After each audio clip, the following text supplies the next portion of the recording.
been doing figurative work for probably my whole adult life. And that's a long time because I'm going to be 74 in September, so that's a good number of years. I have to tell you about something that kind of affected me greatly and had been doing rather clumsy life drawing and painting for a while, and I had an opportunity to go to the Metropolitan Museum in New York City. And I had an opportunity to walk up this close to a Rembrandt. And that was before they used whips and chains to keep people in the paintings. At any rate, I looked really closely, and the hyper-realism that I had always thought was just so amazing, and I don't know how he got it, was a series of little abstract shapes. And that was so enlightening to me. I cannot tell you what a difference it made in my brain about how I approach things. And then you start looking at the Impressionists and the Pointillists who use little color shapes, and they're nothing when you are close to them. They're absolutely nothing except perhaps very harmonious in color and balance. You walk away from them and they emerge as something. And this was, again, an enlightening thing to me, and it affected my work, it affected my thinking, and quite delighted me that I was able to see that. And so I started to be, for instance, I've always drawn, but I find drawing to be tedious. I don't like drawing because line is not my thing. Shape is my thing. Shape, color, and value. And so I started to be a shape painter. And to me, life drawing is just a perfect vehicle for that. Because if you can abstract yourself from actually, the form that you're working from, and instead looking at the little shapes that make up, the little shapes that are shadows, that make up the contours, that give you a three-dimensional impression in a two-dimensional medium, that becomes very exciting to me. And it is very exciting to me when I do it. It's almost like running your hand over a person, feeling their shoulder, feeling their bones underneath, and finding out how you can replicate that in two dimensions. And I don't consider myself a hyper-realist at all, although almost all my life drawing and painting, I should say, because I prefer to paint, is realistic to a certain extent. And I've been able, over the last several years, to stop being such a slave to the whole figure and being able to leave parts out. So I always start with a colored pencil drawing. I use watercolor pencil, which is soluble, and it disappears as I go over it.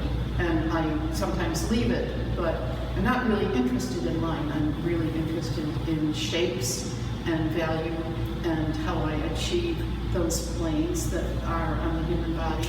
And I find it much more exciting, for instance, than working on still life. Because still life is still, it's not going to change the way it reflects light. It's always going to be the same, whereas the human body, a person is breathing, they're maybe perspiring from the hot lights on them. They take a break and they don't go exactly back into the same position, and you have to keep observing carefully, seeing carefully, and getting a notion of those shapes, the little triangles, the little oblongs, the little places that become the shadow under an arm, the delineation of a breast, the cheekbone and ear. The little shapes that are nothing when you're looking at them this far away when you're painting, but when you walk away they become something. And that's kind of my fascination with figure work. It's not the only thing I do, but I find it more and more, I think, that it captures my attention in a more thorough way. I feel very, very engaged when I'm working with a figure. I work with a group that takes a long summer break. It goes back into operation, I think, in October. and meets once a week for 3 hours. So that gives you about tops 2.5 hours to paint because of the breaks that the model needs. And I seldom go back into the painting after that 2.5 hours. I sometimes will adjust a few things, but mostly I decide on a composition, decide on a position that I'm going to look at the model, and work as rapidly as I can. And of course I can do that in watercolor much more rapidly than other media. It's just designed for that. So I find it very enjoyable, very satisfying. Questions? Any? You talked a little bit about being sort of coming to terms with not including the whole figure. Could you talk a little bit about the use of shadow and negative space in the composition? Well, I always use it to accentuate whatever form the figure has. And included in that, of course, is the part that I don't have of the figure, even though it's suggested, it's not really there. So all of that becomes part of the whole composition. But, you know, negative space is always important to me. Also, palette. I'm a limited palette painter, so I seldom use more than 3 main pigments, possibly +1 to accentuate. And so, and it's actually the way I teach too. And I teach that way not because it's such an ironclad rule, but I teach that way so that beginning colorists don't reach to every little well in their palette, because watercolor is always available to you. You don't have to put up fresh paint every time. It's just all there, luring you. I mean, you don't have to just take every color because, oh, that's so perfect, I'm going to use this. And so you got 6 different greens and 2 oranges, and, you know, it gets to be cacophonous rather than harmonious. So I teach that way because a limited palette gives you color harmony automatically. You can't screw that up. And when I say it's 3, which is a triad, a red, a blue, a yellow, +1, I usually emphasize one of those depending on whether I'm going warm or cool, whether I'm going neutral, and low intensity. I change what my 3 primary colors are. And that seems to me, I mean, I teach that way, I don't always paint that way, but I don't not paint that way either. I'm so accustomed to thinking in those terms that it's a discipline that I've kind of adapted.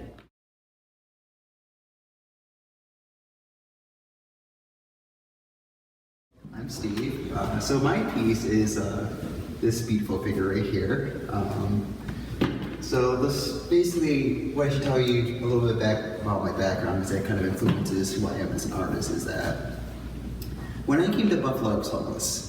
I was also going to UB at the time, so I spent 7 years homeless while living in the city and graduating from college. I went for graphic design, so I had my BFA in graphic design. But fine art in general has always been important to me in my life.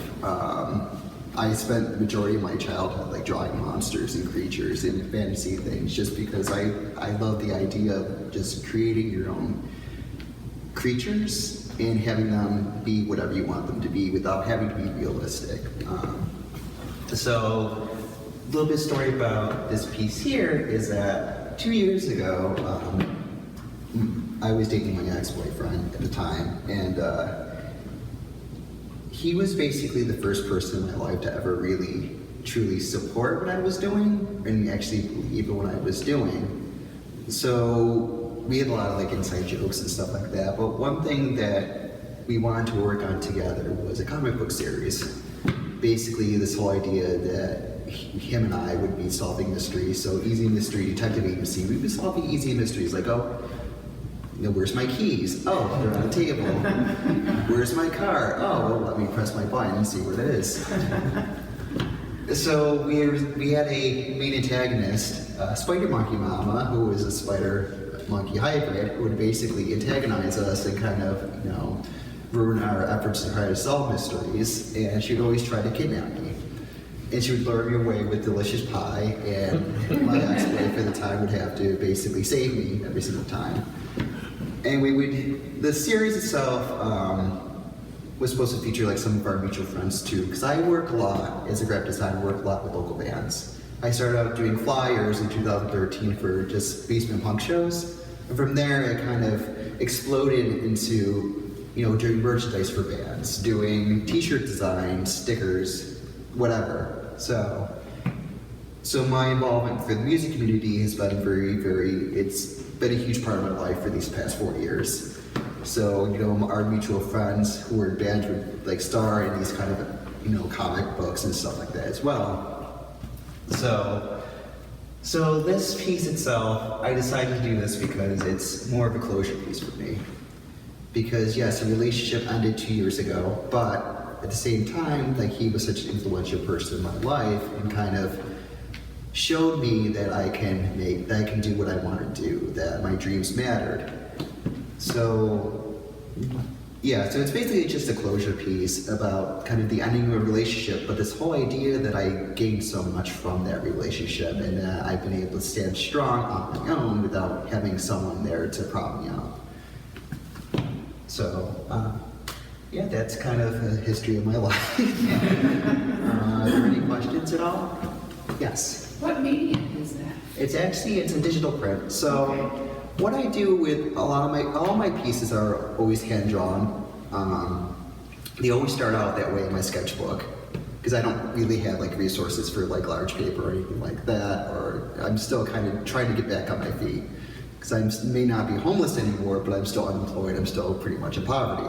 But I'm very resourceful what I do have. So I always have my sketchbook and I always hand draw everything in pencil and then I'll go over it again with ink, clean up my lines, and then I'll scan everything into my computer, my laptop. And from there I'll use Photoshop to like color it or, maybe make the lines a little bit cleaner. But everything starts from a hand drawing. And from there, I just basically bring into Photoshop and I do the coloring and everything else that way, but everything is hand drawn to start off with.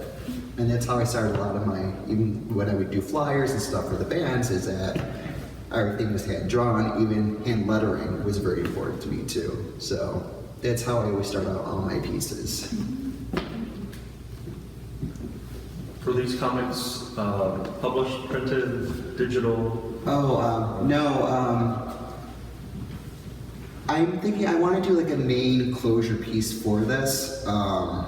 So actually at least making the front cover of it, and I'll be publishing that, at least printing that out as that.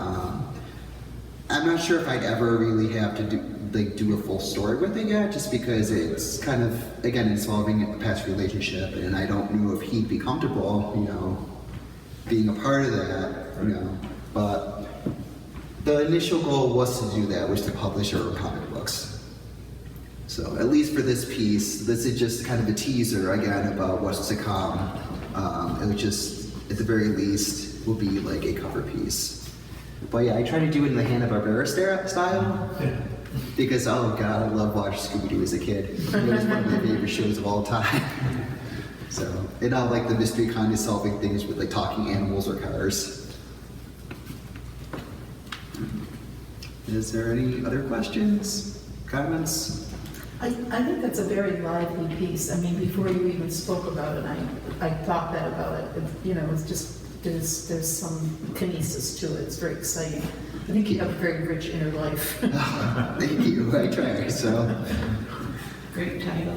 Thank you. But in general, like I'm always influenced by, I love drawing monsters and creatures. The big thing for me, why I draw like monsters, is because we all have our own inner demons that we deal with. Whether it's, for me, it's depression, anxiety, and PTSD.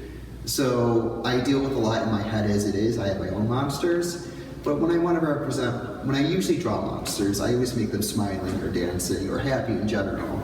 Because for me, I already deal with my own monsters in my head. So if I'm making monsters for other people to see, I want them to be accessible. I want them to be like, hey, all monsters don't have to be scary. They don't have to be frightening. They don't have to be these massive weights that, make you feel like you can't progress.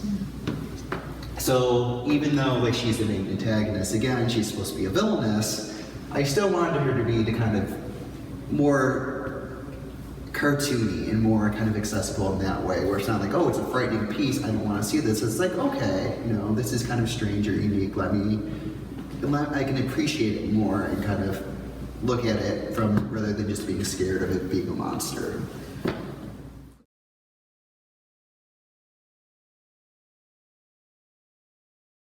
So this is the piece over here, ink and watercolor on paper. I have a kind of silly visual aid to show you in a minute, but this work is sort of a confluence of a few different series that I've been working on, off and on for the last couple of years, dealing with, on one hand, images that are sourced from either from history, recent or further in the past, around disasters of some kind. And so that could be something big like a war, or something sort of more local, like an ecological disaster, and taking the imagery from those events and kind of manipulating it in some way. And the kind of main manipulation that's going on here is a kind of fascination that I've had recently with the idea of false color. Right, so colors that don't exist in an actual, in the original image, but are added in order to sort of expose some kind of secondary narrative. And so that would include things like choropleths, which are like maps that are color-coded to show demographics, medical imaging technology, thermal scanning. This is like every Hubble Space Telescope image you've ever seen is highly colorized with different filters to give gases different colors. They're actually sort of grayish red usually in the visual spectrum. So, this would be a hypsometric image, which is using colors to show different elevations and terrains. So the way that you can kind of, night vision would be another example. So images that kind of use coloring as a sort of secondary layer or skin that's applied over in order to sort of expose something that wouldn't be visible otherwise. And so with this is the source image here is kind of you could call it a propaganda image, I guess, of two women from the Waves, the women accepted for volunteer emergency service. So this was during World War II.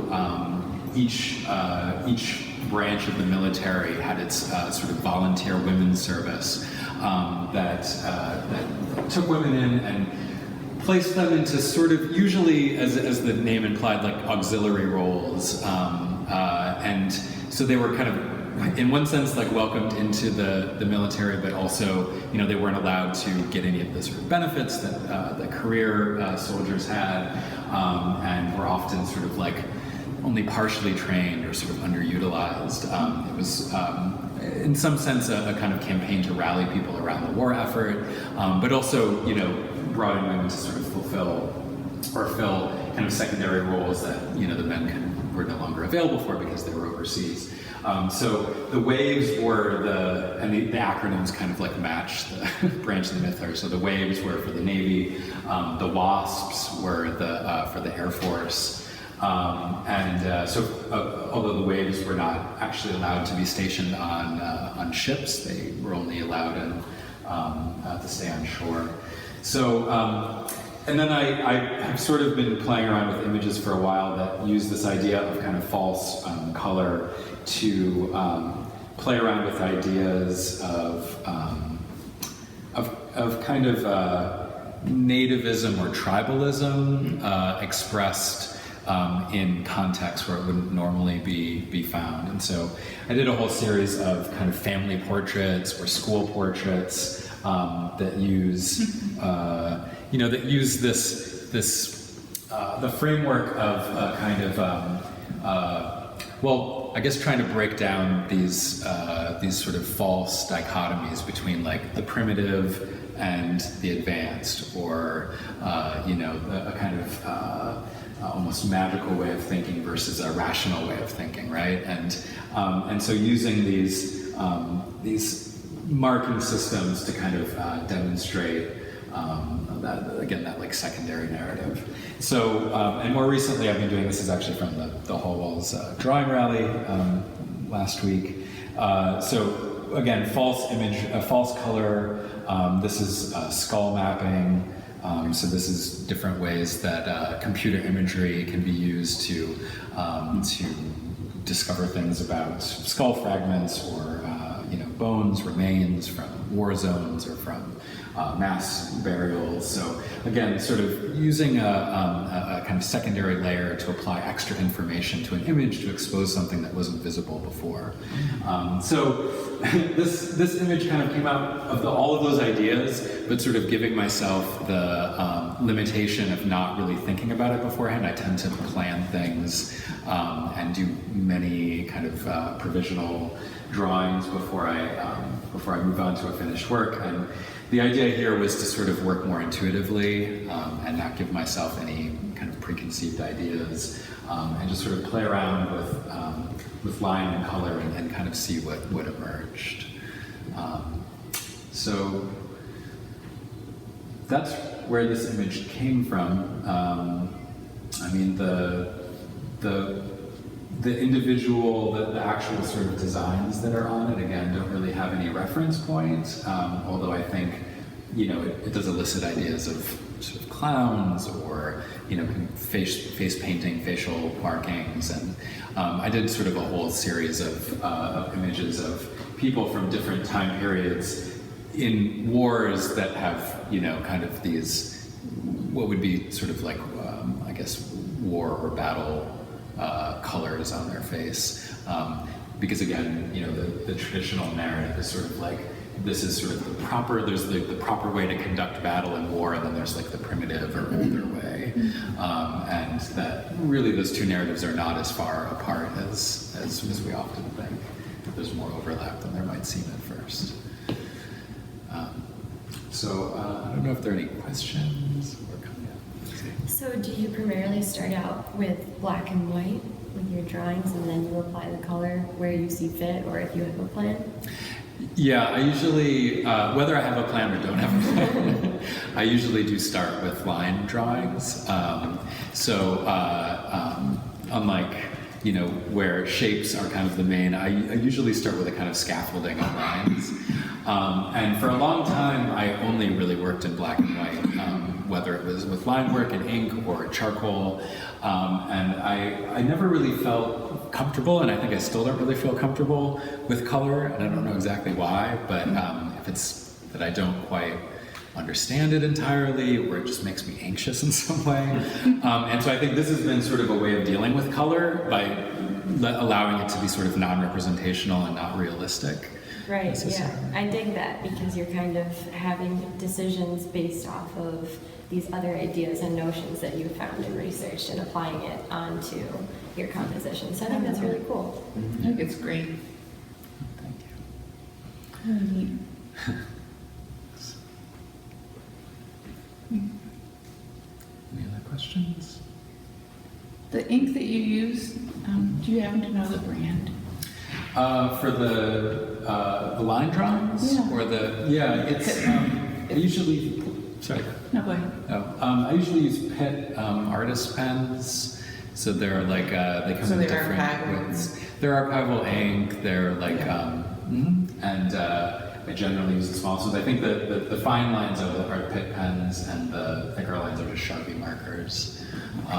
And then the color work, I've been using like liquid watercolors lately, which I really like. I was using ink for a long time, but ink sort of, as soon as it hits the page, becomes permanent. You can't wet it, you can't sort of allow it to bleed together at all. And so I've been working more lately with watercolor.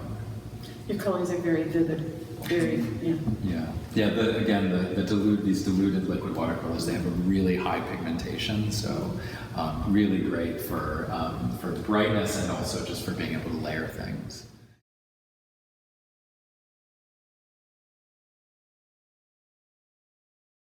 All right, so this is my piece, and this piece comes from a larger series of work that I've been creating for about the past 2 years or so now, titled Semblance. And the series as a whole focuses on issues related to human memory, identity, and portraiture. So a lot of the work in the series started as very large-scale pieces. I have some pieces in the series that are as large as 7.5 feet. So I did scale down a lot more recently and started working on these portraits on like a 1-to-1 human-sized scale. What I'm representing through this and what I'm most interested in is the intermediary space between remembering and forgetting. And the reconstruction process that's involved in human memory and what is gained and what is lost through that and what is completely made up or imagined and added on to our memories and what we think we recall very accurately but we might not. So this piece is created in charcoal, but there is a whole back process of this that's very digital and relates to photography. So I'm working with something that's very static and something that's meant to be stable. Portraits are meant to capture somebody's identity and they're meant to represent, who a person is, especially throughout history with historical portraiture. They're meant to, encompass somebody's entire identity in one static piece. But what I'm working with through this is the idea that, or kind of a battle between something that is meant to be stable and inherently unstable at the same time. So I'm working with the idea of fluidity and flux through these pieces. So, a little bit about the process of this is I always start off with, average portraits of a person. So this always starts off as something that is real and something that does exist in real life. And then I manipulate it and add layers. I never take away anything from it because the way I see human memories, it's something that's distorted through layers and it's distorted through many recollections and distorted through something that's stored for a long time and resurfaces again. So all of my distortions happen through a very, very repetitive layering process. And then, the final process of distortion is taking this piece and the reference that I come up with and drawing it, with charcoal and recreating it with charcoal, which adds a whole nother layer of distortions as well. So I work with kind of the idea of hyperrealism with these pieces because, it's a realistic rendering of something that doesn't actually exist anywhere in real life. Like this isn't a photograph that you could just go out, and take in the real world. So I'm focusing on the movement and the instability in memory and portraiture and human identity. So the charcoal is really important to the process, not just because of the aesthetic reasons or because you could get a wide range of values and get really very realistic with it, but it also relates to it conceptually because, charcoal is created from burned and dead substances. It's made of like animal and plant matter, and it's something that I'm able to reanimate and bring back to life through the drawing process. And it's also a medium that's very, unstable itself. Like it kind of exerts its own level of control over me, and it ends up, transferring to my body a lot. When you're working with charcoal, I don't know if it's just me, but I end up with it, all over. I look like one of these when I'm done.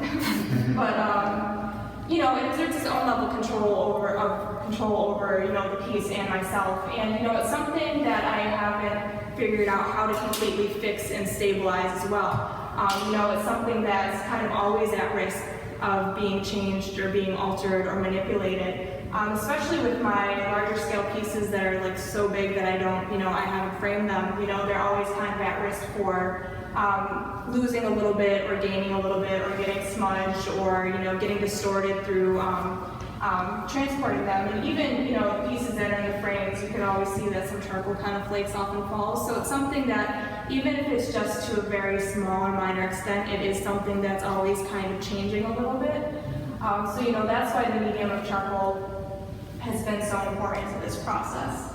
But portraits also are meant to mimic something that's familiar and something that's relatable, because I get a lot of questions, why portraits, why not landscapes? But the portrait is something that we can make a connection with. It's something that we can look at as something that's familiar and something that we can look at where it's comforting in a way, but it's a little unsettling at the same time.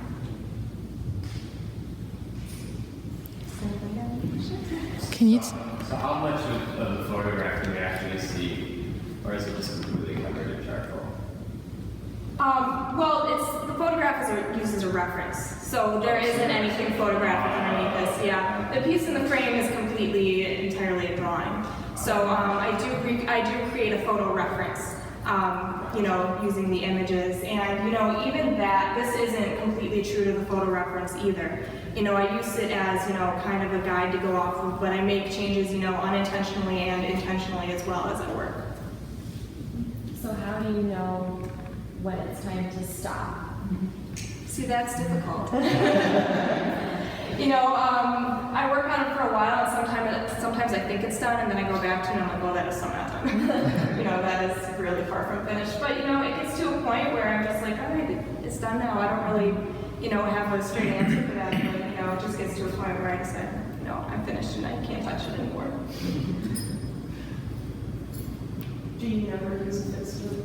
I do use fixative. Yeah, I do use fixative, but I haven't found anything that really completely stabilizes it. A lot of these drawings, because the charcoal is very dense and it's very thick, especially, like in the very dark areas, I use a lot, but I haven't found anything that really completely stabilizes it, because most of them, if I touch them, no matter how many layers I put on, it still transfers. Which is probably good because the image is pushing back against it. Right, yeah, it's like, stabilize it. it won't let me stabilize it. So what is your interest in memory, in painting memory?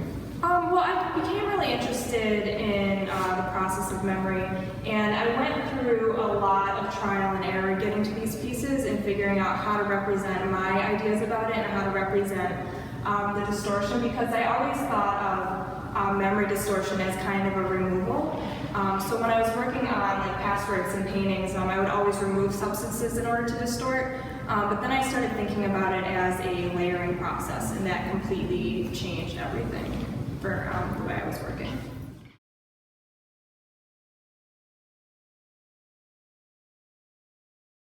All right, hello, I am Alexis Olmer. I just wanted to say thank you to Hallwalls for making this happen, because it's really good that we all get to come and stand in front of our art and blab about it. It's good for us all.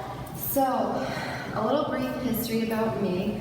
I have become very political in the past about 2 years. I've always cared deeply about our environment, but due to kind of what's been going on in our country and how things have ended up, I made a big decision in December. I'm a photographer, by the way. I work here locally for New Era Cap, so every day I'm taking pictures, but I'm always trying to make work, make new work, revisit my old work, see when it's done, and have shows. But this year has been different for me. This year I decided to go out and buy a mirrorless camera so that I could go to as many protests, rallies, marches that I could, so I could be a part of that process and like document these moments in time, because I think that activism is extremely important, and I think that activism can also be art. So I've had a lot of fun conversations about that in the past few months. Yet for this piece specifically, my partner and I, Will, we drove down to my aunt's house and we went to the Women's March. And it was just an amazing experience, just beautiful. I've been to DC countless times, but this time, I mean, there'll never be another day like it, I don't think. Just jam-packed with people, all different people. You know, you're out there as an artist, meeting people briefly or having conversations for a longer period of time when you're jam-packed in a small space. So what I've been trying to do as an artist is literally just talk to people more, because that's a really important part about me. People that know me know that I love to talk a lot to anybody on the street and just kind of hear their stories. So going out and documenting these movements has been such a blessing, and I don't use that word a lot, but it really has been, because I've met so many beautiful people that have things to say and actions that they want to make a reality. So one of my favorite parts about this specific moment in time was just seeing all these different age groups, like moms with their babies and dads and grandmas and everybody, men, women, children, it didn't matter. It wasn't just a women's march, it was a people's march. So documenting all the different people that were down there in DC, you know, our nation's capital, just coming together, it was a beautiful time. And seeing all the different signs that they had and experiencing the collaborations that went on within people to bring, you know, support Planned Parenthood, you know, women's rights or human rights, equality for all, so on and so forth. My favorite was, we are the granddaughters of the witches you could not burn. So that resonated with my lifestyle a bit. But so all of that means absolutely nothing unless everybody continues to talk to one another, their friends and family, and become more politically active again in this country, or else these things are going to keep happening again. So that's why, with this piece, I decided it's more of like a time capsule. So this time is extremely precious to me, but I printed out all the photographs on very cheap print paper because I wanted to crumple them and put them in this capsule. You know, I've got my goggles here and rain gear and a mask because the day before we went down, people were getting pepper sprayed. So we didn't know what we were going to get into. So yes, it's a time capsule. Everything is crunched up because these are memories and nothing is going to come of this unless people take action. So this is a time capsule of a project that I've been doing throughout the year, which is called My Fellow Americans.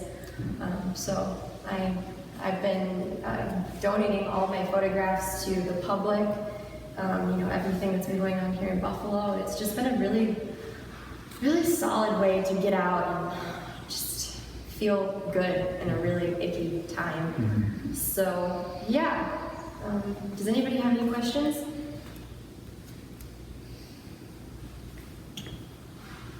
All right. Go ahead. I mean, as materially, like the piece feels very like kind of exposed but protective at the same time, and I'm wondering if that relates at all to your feelings about being in the, you know, it's transparent, but it's also got the protective, you know, equipment in it, and right. Yeah. No. I mean, these are crazy times to be alive. I guess it always is, right? But as artists, I think like freedom of speech and equality for us all and self-expression is so important. And it just so happened that, you know, we brought clear bags down because we were told the security was going to be immense. There was no security. So you know, I thought, okay, let's show people in Buffalo what I've been doing. What's the most important thing to me that I've been doing? So yeah, it's super precious to me. But it is so that's also the actual bag you wore down. Yeah, yep, that is the bag. It only had my camera in it and a ham sandwich, which I didn't want to eat but did. So, yeah, and I hate pink. That is my least favorite color. My favorite color is gray. So, but this is what was available. So yeah, it's a time capsule.